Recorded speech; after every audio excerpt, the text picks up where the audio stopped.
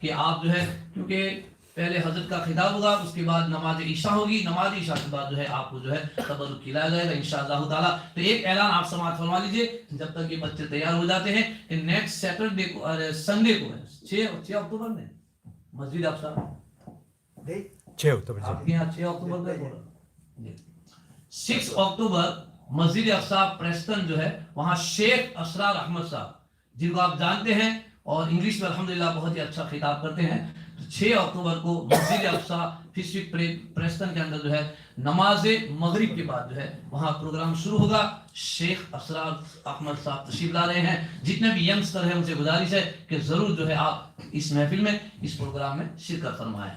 اور next Saturday کو اس کے بعد والا جو سیٹرڈے نیکسٹ سیٹرڈے کو 12 اکتوبر میں نے آپ کو بتایا تھا کہ اسی مدنی سینٹر کے اندر جو ہے نماز مغرب کے بعد ذکر کی محفل ہوگی، اور جس میں گرانڈ سن آف شیخ ناظم ان کے جو صاحبزادے ہیں وہ تشریف لائیں گے، تو وہ بھی آپ حضرات یاد رکھیں، کیونکہ میں نے ویسے پہلے اعلان تو میں نے سب کر دیے ہیں، اب دوبارہ اعلان کی ضرورت نہیں ہے، یہ میسج جو ہے آپ تک پہنچا دیا ہے انشاءاللہ تعالیٰ۔ یوٹیوب کے ذریعے جو ہے یہ پروگرام دیکھا بھی جا رہا ہے، اللہ تعالیٰ سب تمام دیکھنے والوں کی حاضری کو بھی قبول فرمائے۔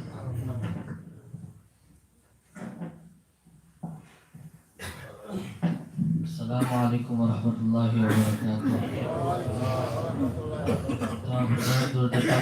صلی اللہ علیہ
عرش نشین ہوئے سر عرش تخت نشین ہوئے وہ نبی ہے جس کے ہے یہ مقام وہ نبی ہے جس کے ہے یہ مقام وہ خدا ہے جس کا مکان نہیں بلغ العلا بکمالہ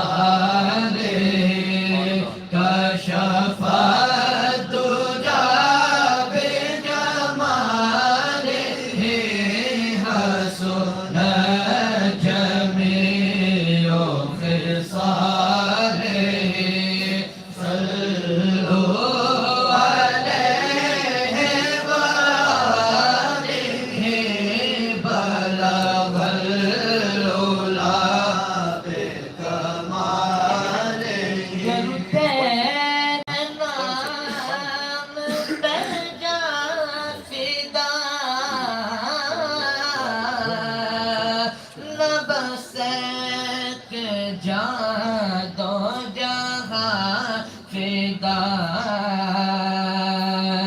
کروں تیرے نام پہ جان فدا نہ بس ایک جان دو جہاں فدا نہ بس ایک جان دو جہاں فدا دو جہاں سے بھی نہیں جی بڑا دو جہاں سے بھی نہیں جی بڑا کروں کیا کروڑوں جہاں نہیں بلغ العلا بکمالہ کشف الدجی بجمالہ حسن جمیع خصالہ صلوا علیہ وآلہ بلغ العلا بکمالہ گرمت ہے اہل دھول رضا پر اس بالا میں میری بلا گرمت ہے اہل دھول رضا پر اس بلا میں میری بلا پر اس بلا میں میری بلا میں گدا ہوں اپنے کریم کا میں گدا ہوں اپنے کریم کا میرا دین پارائنا نہیں بلغ العلا بکمالہ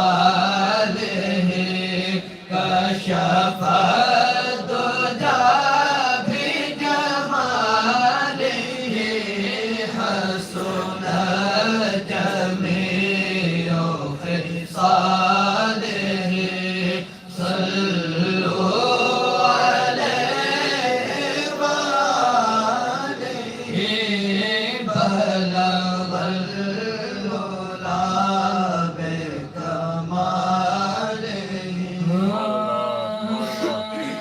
سند یہ رکھتا ہوں محشر میں منہ دکھانے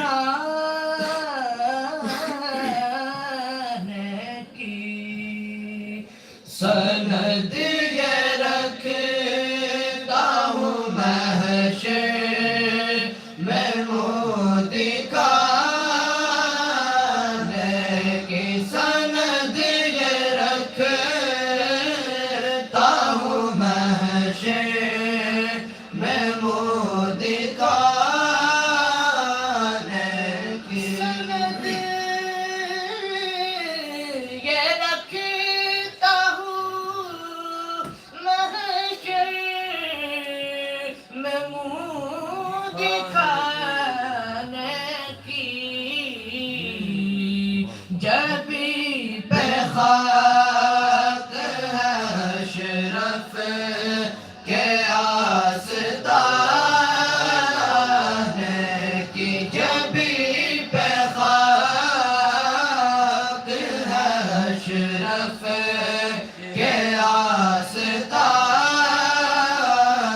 والوں مجھے نگاہ حکارت سے دیکھنے والوں میں اشرفی ہوں ضرورت نہیں خزانے کی میں اشرفی ہوں ضرورت نہیں خزانے کی جبھی پہ خاک اشرف کے آستان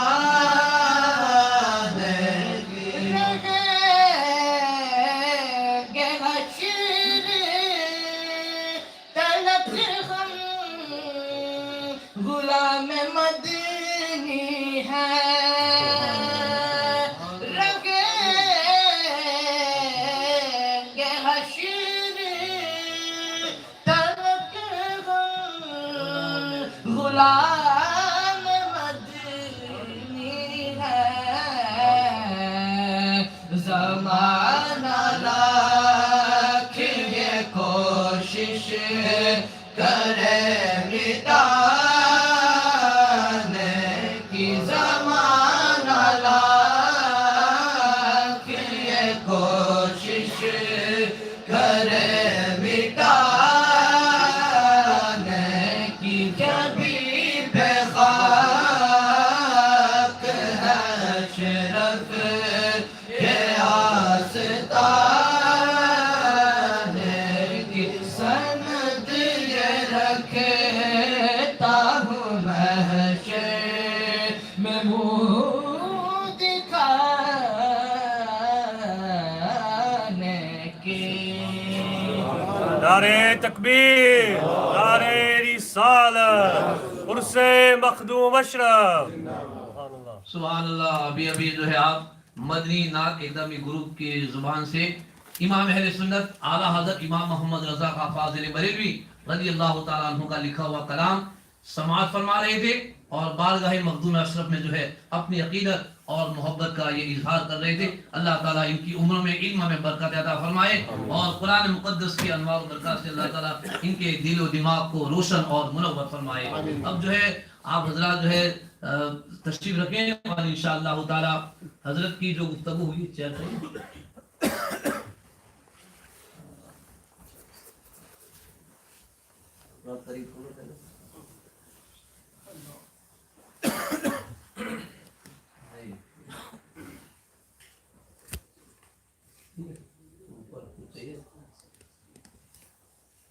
جو نا کیلو آ رہے ریڈ کلر پیلا روم میں جو ہے یہاں جو عمران اس کے اوپر ذرا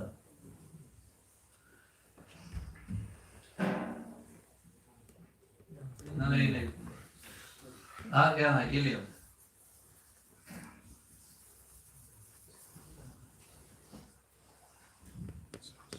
جن حضرات نے آج کے اس پروگرام کے اندر اپنا حصہ جو ڈالا ہے ان کے لیے دعا کرتے ہیں کہ اللہ تبارک و تعالیٰ انہوں نے مخدوم اشرف جہاں کی سمنانی حضرت شاہ وجیہدین علوی گجراتی اور اعلیٰ حضرت امام اہل سنت کی بارگاہ میں ایثار ثواب کے لیے انہوں نے جو بھی ڈونیشن دیا ہے اللہ تعالیٰ ان کا دیا ہوا قبول فرمائے اور اللہ تعالیٰ ان کے مرحومین کی روحوں کو بھی اس کا ثواب عطا فرمائے, دنیا اور آخرت میں اس کا اجر عظیم عطا فرمائے. سمنا کا تخت چھوڑ کر غوث الورا ہوئے, یوں سلطنت کے ترک نے سلطان بنا دیا. آئیے انہی کا ذکر سننے کے لیے خلیفہ شیخ الاسلام حضرت علامہ مفتی محمد ایوب حسین صاحب تشریف فرما ہے. انشاءاللہ تعالی آپ جب ان کی زبان سے سنیں گے ان بزرگوں کے حالات کو تو انشاءاللہ تعالی آپ کے دل و دماغ کے اندر جو ہے ایک روحانی کشش بھی ہوگی اور ایک روحانی کیفیت بھی انشاءاللہ تعالی پیدا ہوگی. نعرہ تکبیر، نعرہ رسالت، نعرہ رسالت، عرس اولیاء کرام.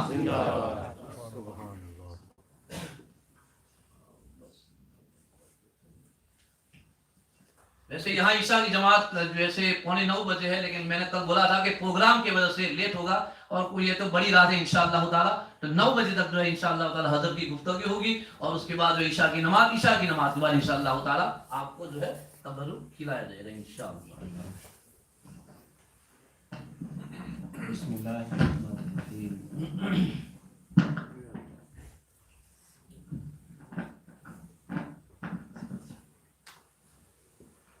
الحمد لولیہ والصلاة والسلام علی نبیہ وعلی آلہ واصحابہ المتعدبین بآدابہ. اما بعد فاعوذ باللہ من الشیطان الرجیم. بسم اللہ الرحمن الرحیم. قل لا اسألكم علیہ اجرا الا المودۃ فی القربى. صدق اللہ العظیم وصدق رسولہ النبی الامین الکریم ونحن علی ذلک لمن الشاہدین والشاکرین والحمد للہ رب العالمین. یا سید السادات جئتک قاصدا ارجو رضاک واحتمی بحماک. یا اکرم الثقلین ویا کنز البرا جدلی بجودک وارضنی برضاک. سرورا شاہا کریمہ دستگیرہ اشرفا حرمت روح پیمبر یک نظر کن سوئے ماں. اے اشرف زمانہ زمانے مدد نما درہائے بستہ راز کلید کرم کشا. اعوذ باللہ من الشیطان الرجیم. ان اللہ وملائکتہ یصلون علی النبی یا ایہا الذین آمنوا صلوا علیہ وسلموا تسلیما.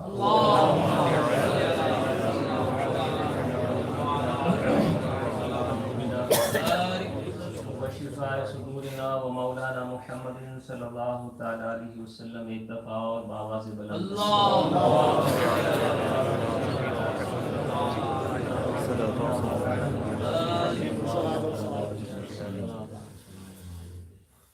حضرات کرام،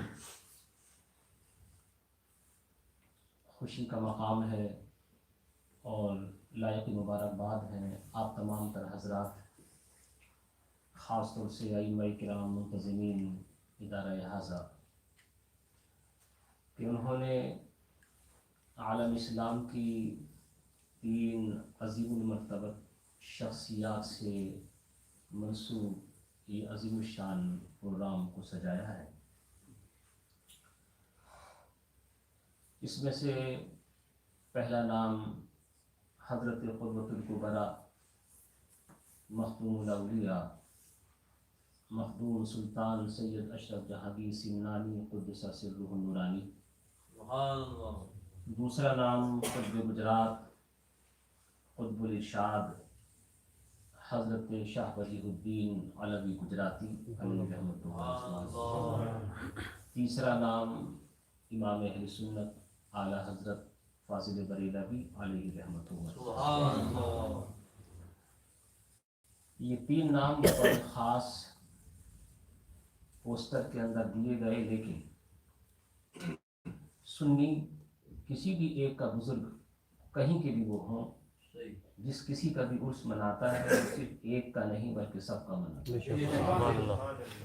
کسی بھی سلسلے کے ہوں اور کہیں کے بھی. میں نے آج جمعے میں اس بات کا ذکر کیا تھا، ماہ سفر کے تعلق سے کچھ باتیں ذکر کی تھیں. اس کے ضمن میں یہ تھا کہ اگر ماہ سفر کے ہر دن میں بزرگان دین کے اعراس منائے جائیں تو مشہور جو بزرگ ہیں تقریباً ایک دن میں 3 لوگوں کے عرس آئے. امام نسائی کا عرس بھی اسی مہینے میں ہے. امام علی رضا کا عرس اس مہینے میں ہے. امام محمد باقر جو امام حسین کے سگے پوتے ہیں ان کا عرس اس مہینے میں. امام علی رضا جو ان کے پر پوتے ہیں نگر پوتے ہیں ان کا عرس اس مہینے میں. علامہ فضل حق خیر آبادی کا عرس اس مہینے میں. داتا گنج بخش لاہوری کا عرس اس مہینے میں. حضرت شیخ بہاؤالدین زکریا ملتانی کا عرس اس مہینے میں. اور اس کی طرح اور بھی دیگر حضرت پیر سید مہر علی شاہ صاحب گورلوی علیہ رحمہ ان کا اس مہینے امام اہل سنت رضی اللہ تعالیٰ عنہ اور شاہ وجیہ علوی گجراتی اور مخدوم پاک کی بارگاہ میں خاص طور سے ہدیہ عقیدت پیش کریں گے۔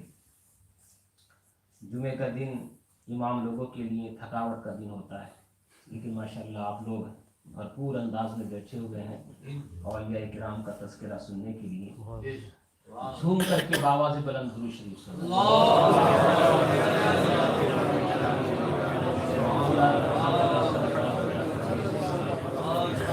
شروع کرتے ہیں کلام اللہ، نظم کے ساتھ، چون کے ساتھ، ترنم کے ساتھ تو آپ سنتے ہی رہتے ہیں، کبھی کبھی بغیر چون کے بھی سنتے ہیں۔ سنتے ہیں کہ محشر میں بارہا آپ نے سنا ہوگا، لیکن عاشقوں کے کلام کی یہ خصوصیت ہوتی ہے کہ جب بھی اسے سنا جائے وہ تازہ ہی لگتا ہے۔ تو امام اہل سنت نے عشق و محبت میں ڈوب کر کے یہ اپنے آقا صلی اللہ علیہ وسلم کی بارگاہ میں عرض کیا ہے، اور کتنا اخلاص ہے ان کے اشعار میں۔ دیکھیے، اگر کوئی شاعر کچھ اشعار کہہ لیتا ہے نا، تو جب تک وہ کسی اور کو سنا نہ دے اسے سکون نہیں ملتا۔ وہ چاہتا ہے کہ میرے اشعار مشاعرے میں پڑھے جائیں، مجلسوں کے اندر پڑھے جائیں۔ امام اہل سنت اعلیٰ حضرت فاضل بریلوی علیہ رحمت و رضوان نے اشعار لکھے کسی مشاعرے کے لیے نہیں۔ آج پوری دنیا ان کے اشعار پڑھ رہی ہے، لیکن جب وہ لکھ رہے اس لیے نہیں کہ میرے اشعار مشاعرے میں پڑھے جائیں گے، صرف اپنے حبیب علیہ السلام کی نظر۔ سنتے ہیں کہ محشر میں صرف ان کی رسائی ہے، گر ان کی رسائی ہے لو جب تو بن آئی، مچلا ہے کہ رحمت نے امید بندھائی ہے۔ کیا بات تیری مجرم، کیا بات بنائی ہے۔ نہیں سمجھ میں آیا؟ ایک بات بیان کر دوں تو اور زیادہ لطف آئے گا اس شعر کو سمجھنے میں کہ رحمت کس طرح سے امید بندھاتی ہے۔ غالباً سنا ہوگا، احادیث کے اندر ذکر کیا گیا جو لوگ آخر میں جہنم میں بھیجے جائیں گے ان میں سے 2 آدمی سب سے آخر میں رہ جائیں گے۔ رب تبارک و تعالی حکم ارشاد فرمائے گا، ان دونوں کے لیے فرشتوں کو حکم دے گا ان کو جہنم میں ڈال دیا جائے۔ ان میں سے ایک آدمی فرشتوں کا ہاتھ چھڑا کر کے بھاگ کر کے خود ہی جہنم میں کود جائے گا، اور دوسرا فرشتے کھینچ کر کے اس کو جہنم کی طرف لے جا رہے ہیں، مگر وہ رکتا ہے، مڑ کے دیکھتا ہے، پھر رکتا ہے، پھر مڑ کے دیکھتا ہے، پھر رکتا ہے، پھر مڑ کے دیکھتا ہے۔ رب تبارک و تعالی نے حکم ارشاد فرمایا ان دونوں کو، اس کو بھی جہنم سے واپس نکالا جائے، اس کو بھی ہماری خصوصی بارگاہ میں حاضر کیا جائے۔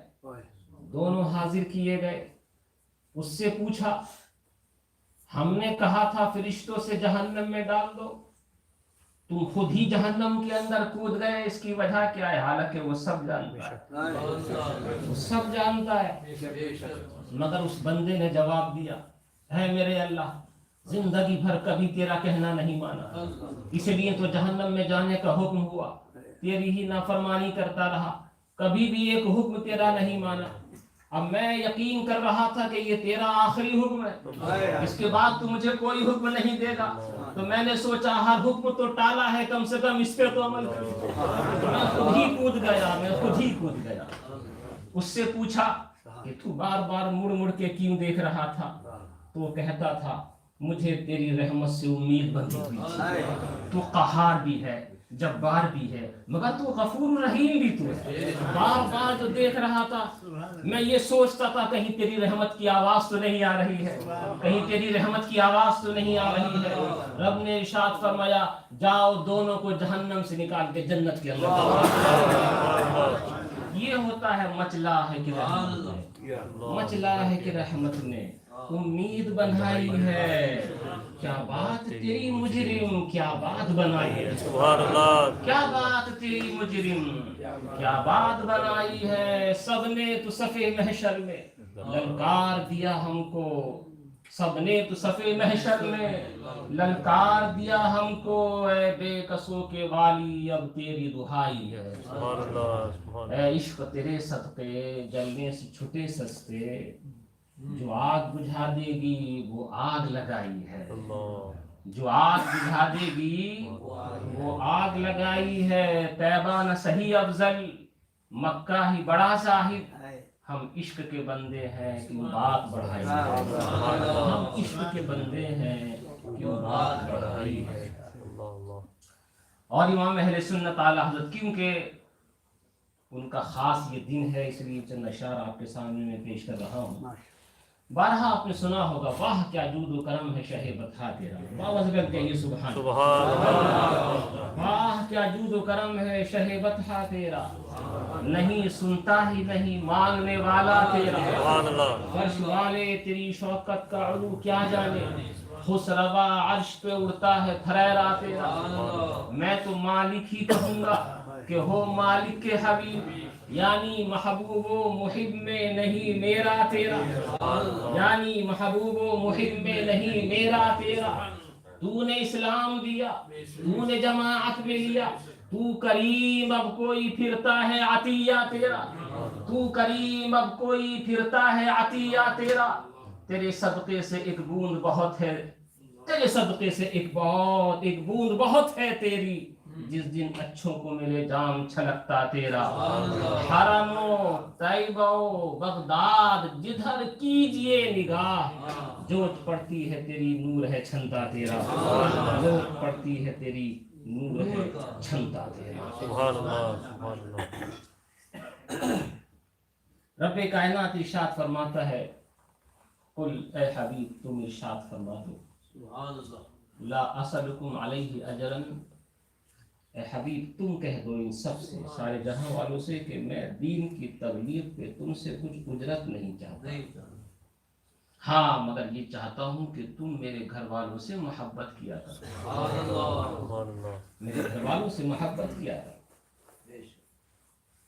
ان تو تین حضرات ہیں نا، ان میں سے دو سید زادے ہیں سبحان اللہ، اور دونوں حسینی، سبحان اللہ، اور تینوں مجدد ہیں، سبحان اللہ، سبحان اللہ، حضرت مخدوم پاک مجددوں کے بھی مجدد، سبحان اللہ،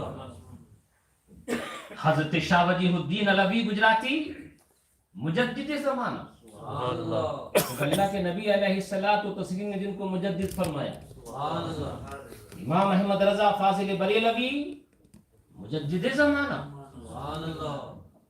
اور ان کو یہ لقب کسی ان کے مرید نے نہیں دیا، زمانے کے علماء فقہا مدبرین دانشوران قوم و ملت نے دیا، سبحان اللہ، اور مخدوم پاک رضی اللہ تعالیٰ عنہ کو تو غیب سے، حضرت غوث العالم رضی اللہ تعالیٰ عنہ اور حضرت امام اہل سنت اعلی حضرت فاضل بریلوی علیہ رحمت و رضوان، نہ معلوم کتنے علماء کرام اسٹیج کے اوپر جلوہ گر تھے، جنہوں نے متفقہ فیصلہ کیا کہ آج ہم سب متفق ہو کر کے اس بات کا اعلان کرتے ہیں کہ احمد رضا اس زمانے کا مجدد ہے۔ ان تینوں میں سے دو سید زادے، شاہ وجیہ الدین علوی گجراتی، عام طور سے سید ان کے ساتھ لگاتے نہیں ہیں مگر سید زادے، حضرت مخدوم سمنا رضی اللہ تعالیٰ عنہ سید زادے، اور دونوں امام حسین کی اولاد، دونوں امام حسین کی اولاد، دونوں کی رگوں کے اندر خون ہاشمی دوڑ رہا ہے، اور امام اہل سنت سادات کرام کے عاشق ذات ہیں۔ وہ کہا کرتے تھے مجھے جو کچھ ملا ہے وہ در غوث اعظم سے ملا ہے۔ محدث اعظم ہند علیہ رحمت و رضوان جب ان کے پاس پڑھنے کے لیے گئے تھے تو یہی ارشاد فرمایا تھا، میرے پاس جو کچھ بھی ہے وہ سب آپ کے دادا جان کا دیا. یہ عاشقوں کی بولی ہوتی ہے, محبت کرنے والوں کی بولی ہوتی ہے. فرمایا گیا تم ان سے فرما دو کہ میں اس کے اوپر دین کی تبلیغ پہ تم سے کچھ اجرت نہیں چاہتا, مگر یہ چاہتا ہوں کہ تم میرے گھر والوں سے محبت کرو. آپ کہیں گے اجرت نہیں چاہتا, یہ فرمایا گیا, مگر ہمیں تو ایسا لگتا ہے کہ اجرت مانگ لی گئی. بظاہر ایسا لگتا ہے, ہم پائی نہیں چاہتے, پیسہ نہیں چاہتے, زمین جائیداد کچھ نہیں چاہتے, مگر یہ چاہتے ہیں کہ ہماری اولاد سے محبت کرو تو بدلہ تو چاہا. یہ نازک سوال ہے. بدلہ تو چاہا, بظاہر ایسا لگتا ہے, لیکن نہیں. جس کو تم بدلہ سمجھ رہے ہو وہ بدلہ نہیں ہے. اس لیے کہ آل رسول سے, پنجتن پاک سے, حسنین کریمین کی اولاد سے محبت رکھنا یہ خود دین کا ایک حصہ ہے. یہ خود دین کا ایک حصہ ہے. بغیر اس کے دین کے اندر کمال پیدا نہیں ہو سکتا. اپنے رشتوں کو نبی کے رشتے کی طرح نہیں سمجھنا چاہیے. اپنے حالات کو نبی کے حالات کی طرح نہیں سمجھنا چاہیے. میں تھوڑی دیر کے لیے اوپر سے چل کر کے آتا ہوں, توجہ دیجئے گا. حضرت فاطمہ الزہرا رضی اللہ تعالی عنہا, وصال کا وقت قریب ہے. حضور صلی اللہ تعالی وسلم کا وصال پاک ربیع الاول شریف کے مہینے میں ہوا. اس کے 6 مہینے کے بعد حضرت فاطمہ الزہرا رضی اللہ تعالی عنہا کا وصال پاک ہوتا ہے. 6 مہینے تک کسی نے فاطمہ الزہرا کو مسکراتے ہوئے نہیں دیکھا, ہنستے ہوئے نہیں دیکھا. جب وصال کا دن آیا, اکیلی تنہا تھی اور خادمہ موجود تھی. اپنی خادمہ کو قریب بلایا, جو سب سے اچھے کپڑے تھے وہ منگوائے, باتھ روم کے اندر تشریف لے گئیں, غسل فرمایا. غسل کرنے کے بعد اپنا کفن کا کپڑا خود پہنا. اور اب میں ایک کتاب کا حوالہ آپ کے سامنے پیش کرنے جا رہا ہوں, اس لیے کہ میں 2 باتیں ذکر کروں گا. جب تک دونوں باتیں نہ سن لیں کوئی اپنی طرف سے فیصلہ مت کیجیے گا. دونوں باتیں مختلف کتابوں کے حوالے سے آپ کے سامنے پیش کروں گا, اور دونوں معتبر کتابیں. یہ پہلا حوالہ پیش کرتا ہوں, الکواکب الدریہ. الکواکب الدریہ کی جلد اول ہے. اس جلد اول کے اندر حضرت امام مناوی نے فاطمہ الزہرا رضی اللہ تعالیٰ عنہ کے حالات میں ذکر فرمایا ہے. غسل کیا, غسل کرنے کے بعد آپ نے خود ہی کفن پہنا. کفن پہننے کے بعد آپ نے اپنی خادمہ سے ارشاد فرمایا, مجھے لگتا ہے, نہیں یقین ہے, انی مخبولہ, کہ میرا اب وصال ہونے والا ہے. اے میرے نبی کے علم کے اوپر اعتراض کرنے والوں, نبی کو معلوم نہیں ہوتا, تم کہتے ہو کہ کون کب مرے گا, کیسے مرے گا, کہاں مرے گا. نبی کی بات تو عظیم ہے, ان کی بیٹی کو معلوم ہے کہ کب جائے گا. فاطمہ الزہرا رضی اللہ تعالیٰ عنہ نے کہا, انی مخبودہ, میرا وصال ہونے والا ہے, مگر میں تم سے کہتی ہوں کہ میرا کفن کوئی نہ کھولے, مجھے غسل دینے کی کوئی ضرورت نہیں, میں نے اپنا غسل خود کر لیا. میں نے اپنا کفن خود پہن لیا ہے, میرے کفن کے کھولنے کی کسی کو ضرورت نہیں.